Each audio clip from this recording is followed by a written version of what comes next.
الرحمن الرحیم. سلام عرض میکنم، امیدوارم حالتون خوب باشه. در خدمتتون هستیم در زمینه دوره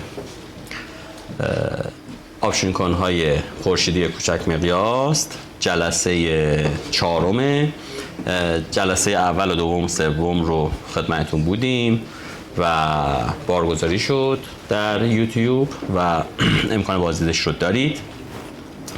جلسه چهارم در خدمتتون هستیم و این جلسه هم انشالله مطالب رو بتونیم خیلی خوب انتقال بدیم و مثمر و ثمر باشه. آقای مهندس در خدمت شما هستیم. سلام عرض می‌کنم خدمت حضار محترم. امیدوارم که جلسات قبلی جلسات مفیدی براتون بوده باشه. جلسه چهارم رو آغاز می‌کنیم با انواع نیروگاه‌های خورشیدی حرارتی.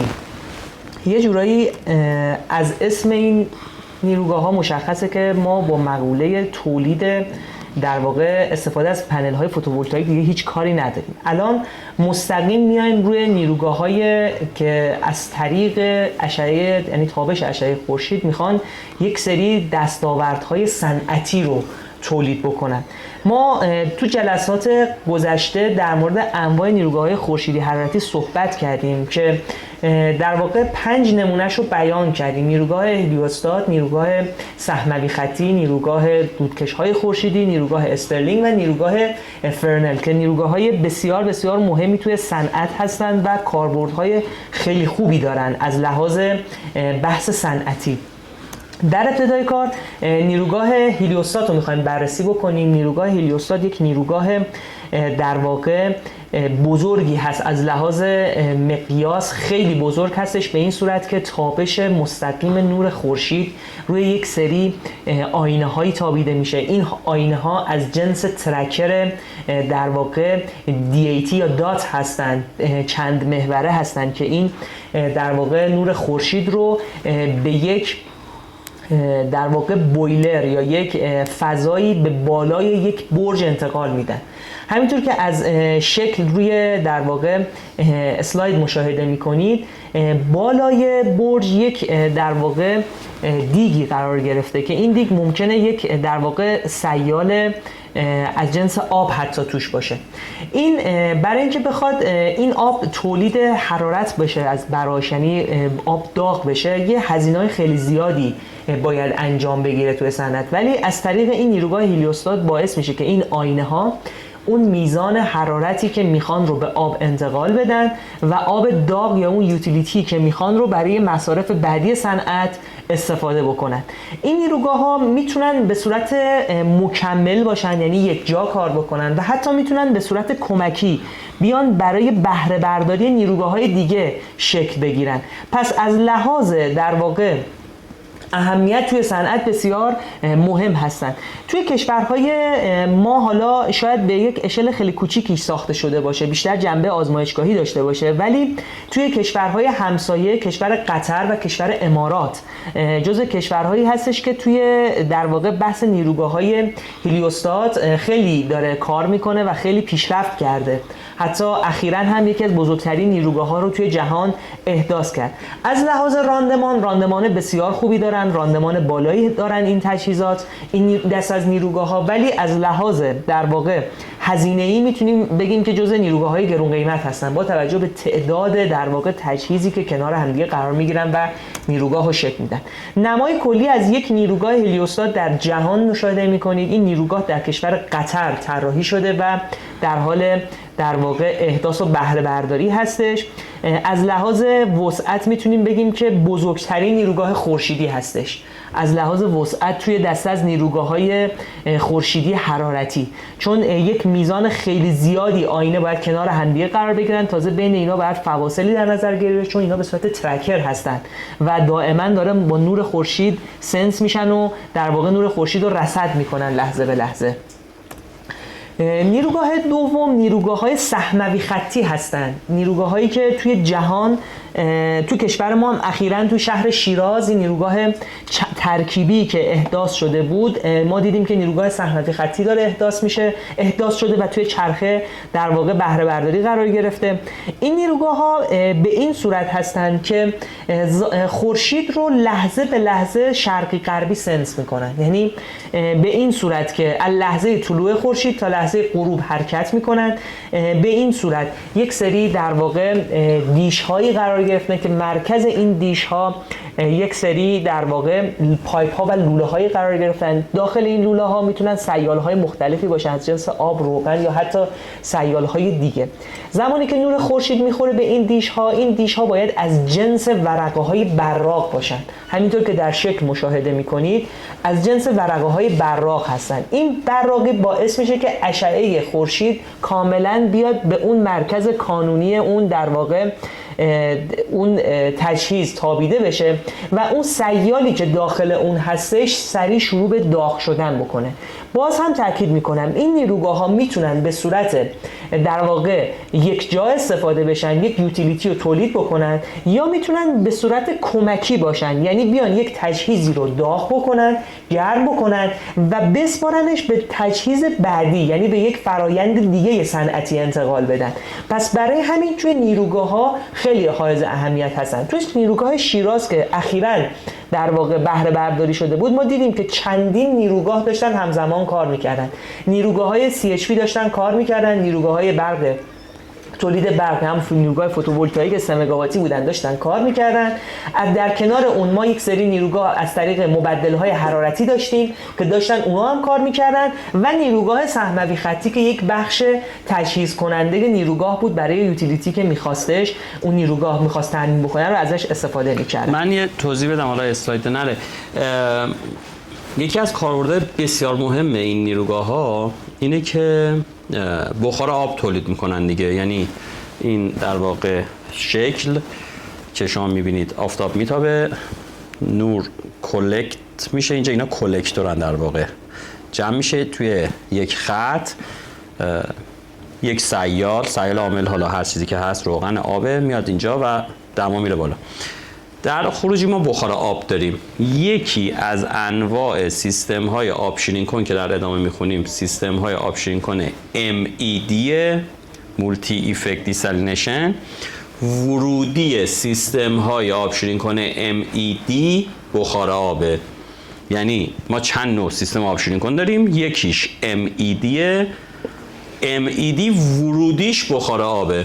حالا این بخار آب یا ما باید توی یه بویلر گازو بسوزونیم و یا سوختو بسوزونیم آب رو بخار کنیم، یا از این طریق بخار آبش رو تامین کنیم دیگه. آروم آروم بعد از اینکه خورشیدی رو برسونیم به مرحله‌ای که شما تو این حوزه مطلع بشید میریم سراغ آب شیرین کن‌ها. پس خروجی این بخار آبه، ورودی آب شیرین کنم بخار آبه و این دوتا با هم دیگه ترکیب میشن. در خدمت تیم بفرمایید. یه نمای دیگه کلی از همین سیکل های در واقع سیستم های صحنوی خطی داریم که توی جهت تابش خورشید قشنگ قرار گرفته و خیلی راحت داره در واقع با این تغییر زاویه خورشید خودش رو در واقع پوشش میده، کاور میکنه و هر لحظه میتونه خورشید رو تو بهترین حالت ممکن خودش در نظر بگیره. از لحاظ قیمت میتونیم بگیم که این تجهیز هم جزء تجهیزات گرون هست، چون دارای در واقع سیستم موتوری هستش. گفتیم که هر چقدر که سیستم های ما به سمت سیستم های موتوری برن توی صنعت، از لحاظ گرون قیمت بودن دیگه بیشتر بولد میشن، یعنی میشه جزء تجهیزات بسیار گرون قیمت. نیروگاه دومی که داریم نیروگاه در واقع دودکش های خورشیدی. نیروگاه سوم نیروگاه دودکش های خورشیدی هستش. نیروگاه دودکش خورشیدی همونطور که از شکلش میبینیم ما یک در واقع دودکش رو در مرکز این در واقع نیروگاه قرار میدیم. دور تا دور اطرافش رو ما میایم شیشه هایی قرار میدیم که قابلیت عبور در واقع اشعه خورشید رو دارن. دور تا دورش یعنی در یک در واقع مساحت دایره‌ای خاصی این کار رو انجام میدیم. زمانی که اشعه خورشید تابش پیدا میکنه روی سطح در واقع این شیشه ها، باعث میشه که این در واقع حرارت زیر شیشه، یعنی اون فضایی که در نظر گرفتن براش، شکل بگیره. و ما میدونیم که چون که گرما نسبت به سرما سبکتر هستش، میل داره به سمت بالا حرکت بکنه. این یک فرایندی هستش به نام فرایند ترموسیفون. قطعا تو ترمودینامیک این رو خوندید و باهاش کاملا آشنا هستید. این فرایند، این گرما باعث میشه که به سمت بالا حرکت بکنه. زمانی که به سمت بالا حرکت میکنه، در مسیر یک سری توربین ها و یک سری موتورها قرار گرفتن که باعث میشه که این موتورها و این توربین ها شروع به حرکت بکنن. زمانی که این موتورها شروع به حرکت میکنن، میتونن در واقع الکتریسیته تولید بکنن و این گرما هستش که کمک میکنه به اینکه این نیروگاه لحظه به لحظه بتونه تولید برق بیشتری داشته باشه. یک سری شکل‌های مختلفی برای این نیروگاه ها در نظر میگیرن. مثلا انتهاش رو میان به صورت یه ذره از لحاظ در واقع مساحت کوچیک‌تر میگیرن که بتونه باد یا اون گرما با سرعت بیشتری حرکت کنه به سمت بیرون و این در واقع چرخه بیشتر، در واقع موتورها بیشتر بتونن تولید الکتریسیته بکنن. در این اسلاید نمایی از یک در واقع دودکش خورشیدی رو می‌بینیم که این در واقع توی کشور آمریکا ساخته شده و قابلیت بهره برداری داره، همچنان در حال بهره برداری ازش هستن و می‌بینید که یک مساحت اطرافش رو به صورت یک سری شیشه ها قرار دادن که این شیشه ها میتونیم بگیم جاذبه. اگر دقت بکنید رنگش به رنگ طوسی هستش، یعنی میتونه اشعه خورشید رو خیلی راحت و خیلی سریعتر جذب کنه به خودش. نیروگاه بعدی که در نظر گرفتیم نیروگاه استرلینگ هستش. نیروگاهی که توی در واقع دسته از نیروگاه‌های بسیار بسیار گران قیمت جهان در نظرش میگیرن. این نیروگاه علاوه بر اینکه یک قسمت موتوری توی بحث ترکرش داره، یک قسمت موتوری هم روی انتهای دیش داره که این باعث میشه که در واقع گرمایی که انتقال پیدا میکنه از طریق این دیش به داخل اون موتور باعث میشه یک سری روغن در داخل اون موتور هستش که روغن داغ میشه و این داغی که توی روغن ایجاد میشه و شروع به کار کردن میکنه باعث تولید برق میکنه. این تولید برق میتونه تو اشل‌های خیلی در واقع بزرگ باشه، حتی مثلا 20 مگاوات، 30 مگاوات، یعنی هر کدوم از اینا میتونن یک برق بسیار قابل توجهی رو تولید بکنن. ولی نکته‌ای که هستش این هستش که این دسته از در واقع تجهیز جزء تجهیزات گران قیمت هستش. باید مخاطب خاصش پیدا بشه برای اینکه احداث بکنن نیروگاه استرلینگ رو تو جهان. همینطور که از شکلش مشاهده میکنید تابش خورشید روی دیش انجام میگیره، از طریق دیش حرارت انتقال پیدا میکنه به مرکز در واقع اون دیشی که هستش، اون قسمت موتور شروع به گرمایش میکنه و برقی که داخلش هستش شروع به تولید کردن میکنه. در اینجا نمایی از یک در واقع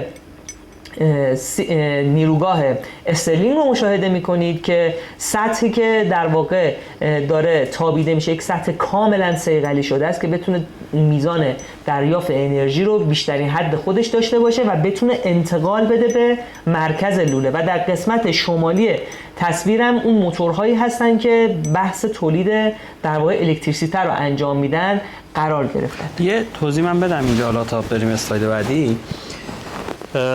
یه سیکل هست، خیلی سیکل معروفیه، حالا بچه‌های مکانیک میدونن و اگرم ندونن خب بعداً درسش رو میخونن و بعداً میدونن.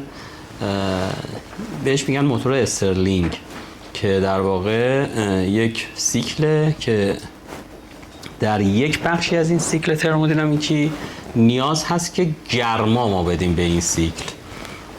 سیکل های ترمودینامیکی که حالا توی ترمودینامیک 2 میخونید، ترمودینامیک در واقع درست دیگه میخونید، توی سیکل استرلینگ در یک بخشی از این سیکل نیازه که گرما بدیم به این سیکل. حالا این گرما رو چجوری بدیم؟ این گرما میتونه یک منبع گرمایی ایجاد کنیم، حالا یه سوختی رو بسوزونیم، یا میتونیم در واقع از طریق یک دیش خورشیدی گرما رو متمرکز کنیم اونجا و این گرما رو بهشون بدیم.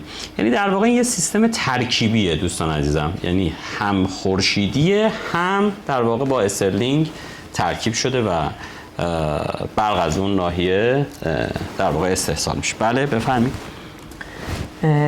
آخرین و پنجمین دسته از نیروگاه‌های خورشیدی حرارتی نیروگاه فرنل هستش که یک نیروگاه در واقع میشه گفتش که توی صنعت فعلی پرکاربرده. توی پایان نامه‌های مقطع دکترا خیلی داره استفاده میشه، ترکیبش کردن با سیکل‌های دیگه، دارن ازش بیشترین در واقع راندمان حرارتی رو میگیرن. علتش هم اینه که علاوه بر اینکه استراکچر خیلی ثابتی داره، یه استراکچر ثابت داره، ولی در عین حال متحرک ترین نوع در واقع نیروگاه هستش. به چه صورت؟ به این صورت که این پنل ها، این در واقع آینه ها، اون سطح هایی که قراره اشعه خورشید رو به بالای یا اون قسمت تاپ در واقع نیروگاه انتقال بدن، ترکر هستند و با خورشید زاویه‌شون رو در واقع تنظیم میکنن و در جهت حرکت اونا حرکت میکنن. این کار باعث شده که نیروگاه در واقع فرنل جزء نیروگاه‌های خیلی خیلی مهم توی صنعت در واقع معرفی بشه. از لحاظ راندمان بسیار خوبی داره و از لحاظ نوع سیال، علاوه بر اینکه آب میتونه داخلش باشه، میتونه سیالات دیگری از جنس روغن و از نوع حتی مبردها هم توش قرار بگیره. از این جهت بسیار بسیار میتونه حائز اهمیت و مهم باشه. اینم یه توضیح بدیم. نیروگاه فرنل خیلی ساختار ساده‌ای داره، یعنی از آینه‌های تخت استفاده میشه. یک جریان فرض کنید داره حرکت میکنه، جریان سیال. در قسمت پایینش آینه‌های تختی هستن که این آینه‌های تخت در واقع تابش رو دارن روی این. چون ساختار ساده‌ای داره، خیلی داره گسترش پیدا میکنه. واسه مطالعات تکمیلی من مشاور یک دانشجوی دکترایی بودم در دانشگاه علوم تحقیقات که البته ایشون دیگه دکتر شدن دیگه، یعنی چند وقت پیش دیگه دفاع کردن. مقاله خوبی هم دادن تو این حوزه، اسمشون آقای دکتر آسایشه. سرچ بکنید، یه مقاله بسیار خوب در یک ژورنال بسیار خوب. آقای دکتر آسایش هم با کیورد فرنل و آسایش سرچ کنید، در واقع مقالات ایشون رو پیدا میکنید. خیلی هم کار روی این موضوع میشه انجام داد واسه یه دریافت بیشتره در واقع انرژی. این هم به عنوان یک موضوع برای بحث کاری آیندهتون میتونه استفاده بشه. ساخت یک چنین در واقع نیروگاه‌هایی برای کاربردهای مختلف و خوبیش هم اینه که نیاز به سرمایه خیلی زیادی هم نمیخواد و میتونید به صورت شخصی تو این حوزه وارد بشید. خب در خدمتتون، بریم یک جلسه بریم اسلاید بعدی. نمایی از یه دونه نیروگاه فرنل رو میبینید که کاملا از لحاظ استراکچر بسیار بسیار ساده ولی بسیار بسیار پیچیده هست. همین که ساده از نوع سادگیش پیچیدگیشو مشخص میکنه، با توجه به اون تغییر جهت هایی که هر لحظه نسبت به در واقع نور خورشید داره و اون در واقع لوله خلایی که در تاپ قسمت این نیروگاه قرار گرفته، در بالای این نیروگاه قرار گرفته، که باعث میشه که اون سیالی که هستش لحظه به لحظه داغ‌تر بشه و از قسمت در واقع بالا خارج بشه و به سمت اون در واقع تجهیز بعدی که میخواد انتقال پیدا بکنه. پایان جلسه چهارم. بسیار خوب. خب جلسه چهارم هم در خدمتتون بودیم. انشالله جلسات بعدی هم در خدمتتون خواهیم بود به شرط حیات و در یوتیوب و اینستاگرام میتونید دنبال کنید. ممنونم. خسته نباشید، موفق و مبارک باشید. مرسی.